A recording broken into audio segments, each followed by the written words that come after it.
ദേവൂട്ടിയെ ദേ നോക്കിയേ, സന്ദീപിന്റെ അമ്മയല്ലേ വരണേ.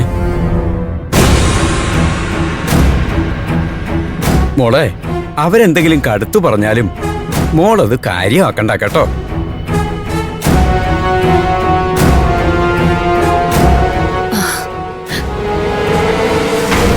ദേവൂട്ടി, അച്ഛനെവിടെ? അതെ, സുരേന്ദ്രൻ വരാൻ സമയമാവണേ ഉള്ളൂ. ഓ, മോള് രാവിലെ വരുമല്ലേ? നന്നായി. ദേ, മോളുള്ളതാ അച്ഛന്റെ ഒരു ബലം.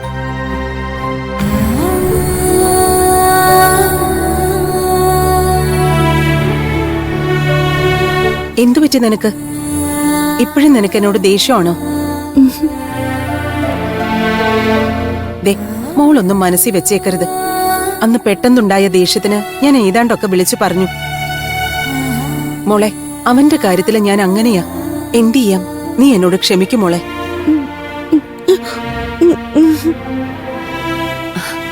നീ നല്ല കുട്ടിയാണെന്ന് എനിക്കറിയാം. ദാ, പ്രസാദം തൊട്.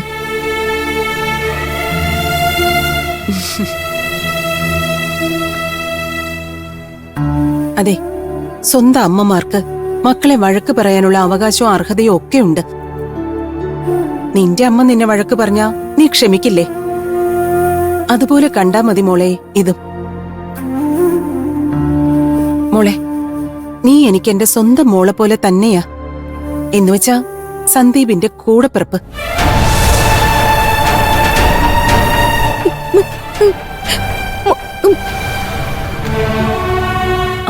എന്താ ഇവള് പറയുന്നേ? ദേവൂട്ടിയുടെ പെറ്റമ്മയും പോറ്റമ്മയും സാക്ഷാൽ ദേവിയാണെന്നാ പറഞ്ഞേ.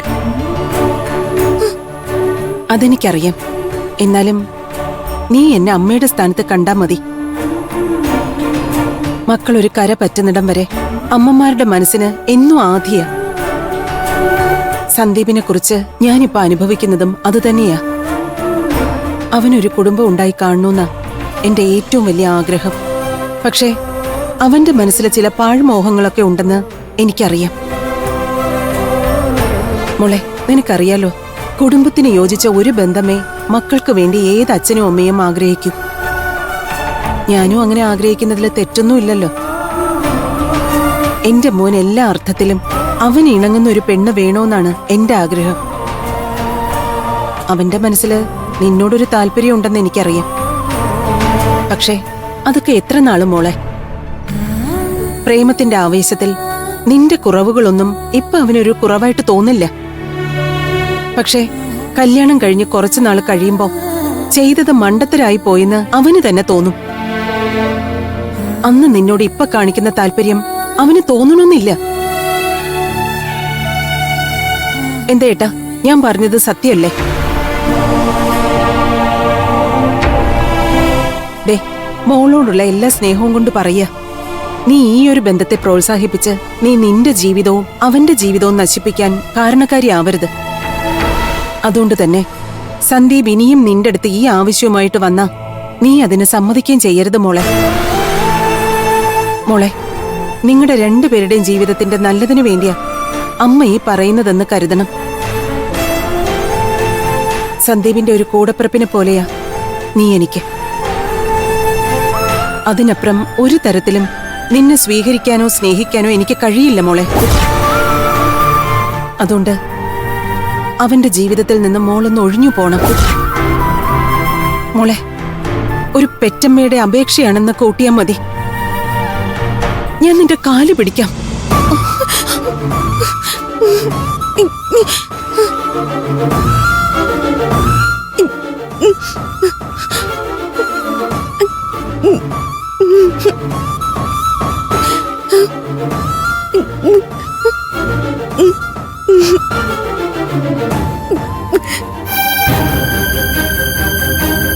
മോള് സമ്മതിച്ചെന്നാണോ പറയുന്നേ? നിങ്ങൾ ധൈര്യത്തോടെ പൊയ്ക്കോ. നിങ്ങൾ പേടിക്കണ പോലൊന്നും ഉണ്ടാവില്ലെന്ന് ദേവൂട്ടി വാക്ക് തന്നിരിക്കുക.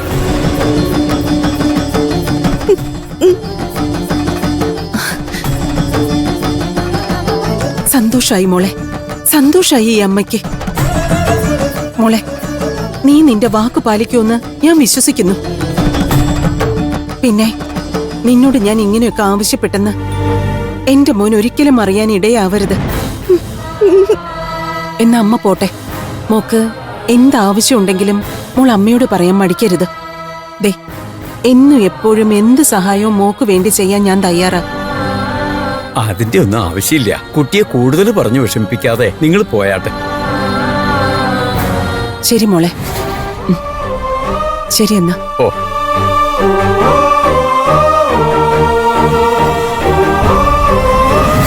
മോളെ,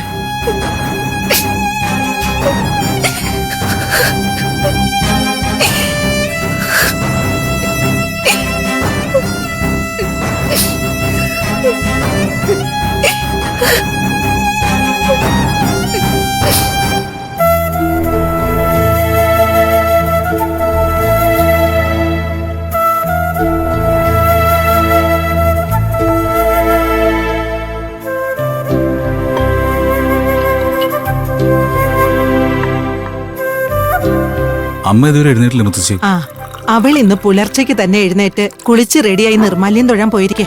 അമ്മ തനിച്ച് നിർമ്മാല്യം തൊഴാൻ പോയോ? ഇന്നലെ കിടന്നപ്പോ കൂടി അങ്ങനൊരു കാര്യം അവൾ എന്നോട് പറഞ്ഞില്ല.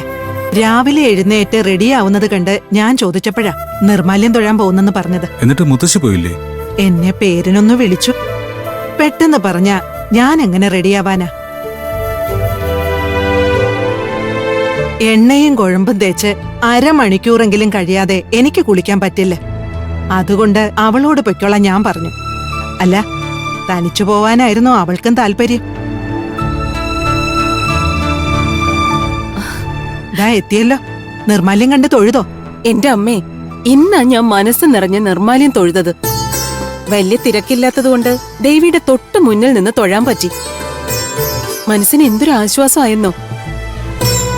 ഇന്ന് ദേവി എന്നെ ശരിക്കും അനുഗ്രഹിച്ചു. അതേടാ മോനെ, അമ്മയ്ക്ക് സന്തോഷമായി. ഇന്ന് എന്റെ പ്രാർത്ഥനകളെല്ലാം ദേവി അനുഗ്രഹിച്ചു തന്ന ദിവസ. അമ്മ എന്താ ഉദ്ദേശിക്കുന്നത്? അല്ല, നമ്മൾ ആത്മാർത്ഥമായി ദേവിയോട് ഒരു കാര്യം പ്രാർത്ഥിച്ചാലേ അതിന്റെ ഫലം അപ്പൊ തന്നെ കിട്ടുമെന്ന് പറയാറില്ലേ? അത് സത്യാണെന്ന് പറയായിരുന്നു മോനെ. അതിന് അമ്മയ്ക്ക് എന്ത് ഫലമെന്ന് കിട്ടിയേ? അതൊക്കെയുണ്ട്. അല്ല, നീ ക്ഷേത്രത്തിൽ പോകുന്നില്ലേ? പോണം. എന്നാ നീ മുത്തശ്ശിയുടെ കൂടെ പോ. പെട്ടെന്ന് പറഞ്ഞത് കാരണം അമ്മയ്ക്ക് രാവിലെ റെഡിയാവാൻ പറ്റിയില്ല. ദേ, ഞാൻ ഇനി ദീപാരാധനയ്ക്കേ ഉള്ളൂ. ദാ പ്രസാദം തൊട്. അമ്മേ, ഞാനേ തമ്പിയേട്ടനെ ഒന്ന് വിളിക്കട്ടെ.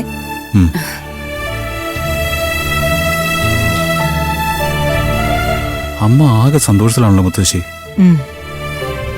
എന്തോ സംഭവിച്ചിട്ടുണ്ടല്ലോ.